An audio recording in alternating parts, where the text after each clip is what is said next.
Hi ನಮಸ್ಕಾರ ಎಲ್ಲರಿಗೂ. ನಮ್ಮ ಹಾಸನದಲ್ಲಿ ಫಸ್ಟ್ ಟೈಮ್ ಹಲಸು ಮತ್ತು ಮಾವು ಮೇಳ ನಡೀತಾ ಇತ್ತು. ಎಂಟ್ರೆನ್ಸಲ್ಲಿನೇ ಮಾವಿನ ಹಣ್ಣು ಮತ್ತು ಬುದ್ಧಾಸ್ದು ಸ್ಟ್ಯಾಚ್ಯೂಗಳು, ಹೋಮ್ ಡೆಕೋರೇಟಿವ್ ಐಟಮ್ಸು, ಹಾಗೆಯೇ ಹೆಣ್ಮಕ್ಳಿಗೆ ಇಷ್ಟ ಆಗೋವಂಥ ಈ ಸರಗಳು, ಬಳೆ, ಓಲೆ ಎಲ್ಲನೂ ಇತ್ತು. ನೆಕ್ಸ್ಟ್ ಮಕ್ಳಿಗೆ ಇಷ್ಟ ಆಗೋ ಥರ ವುಡನ್ ಟಾಯ್ಸು ಹಾಗೆ ವುಡನ್ ಶೋ ಪೀಸಸ್ ಕೂಡ ಇತ್ತು. ಜೊತೆಗೆ ಮಕ್ಕಳದ್ದು ಬಟ್ಟೆ, ಹಾಗೆಯೇ different varieties of pickles, Ayurvedic ಬೇರು, ಸ್ನ್ಯಾಕ್ಸ್ಗೆ ಅಂತ ಬಂದರೆ ರಾಗಿ ಬೋಟಿ, ಹಾಗೆ ತುಂಬ ವೆರೈಟೀಸ್ ಆಫ್ ಮಿಕ್ಸ್ಚರ್ಸ್ ಎಲ್ಲ ಇಟ್ಕೊಂಡಿದ್ರು. ಮತ್ತು ಹಲಸಿನ ಹಣ್ಣಿನ ಮೇಳ ಅಲ್ವಾ, ಹಲಸಿನ ಹಣ್ಣಿಂದು ಜಿಲೇಬಿ ಕೂಡ ಮಾಡ್ತಾಯಿದ್ರು. ನಾವು ಟೇಸ್ಟ್ ಮಾಡಿದ್ವಿ, ಚೆನ್ನಾಗಿತ್ತು. ಹಾಗೆಯೇ ಹೆಲ್ದಿಯಾಗಿ ಬೆಟ್ಟದ ನೆಲ್ಲಿಕಾಯಿ ಕಷಾಯ ಕೂಡ ಟ್ರಯಲ್ ಮಾಡ್ಬೋದಾಗಿತ್ತು.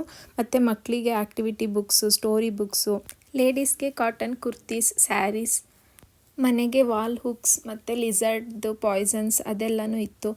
ನೆಕ್ಸ್ಟ್ ಪ್ಲಾಂಟೇಬಲ್ ಸೀಡ್ಸು ಮತ್ತು ಫ್ಲವರ್ಸಿನ ಸೀಡ್ಸ್ ಕೂಡ ಇಟ್ಕೊಂಡಿದ್ರು. ಹಾಗೆ ತುಂಬ ವೆರೈಟೀಸ್ ಆಫ್ ಮಾವಿನ ಹಣ್ಣಿಂದು, ಬೇರೆ ಬೇರೆ ಹಣ್ಣಿಂದು ಸಸಿಗಳನ್ನೂ ಕೂಡ.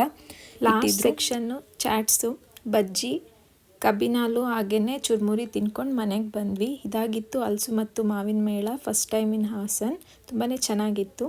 ಮತ್ತೆ ಸಿಗೋಣ.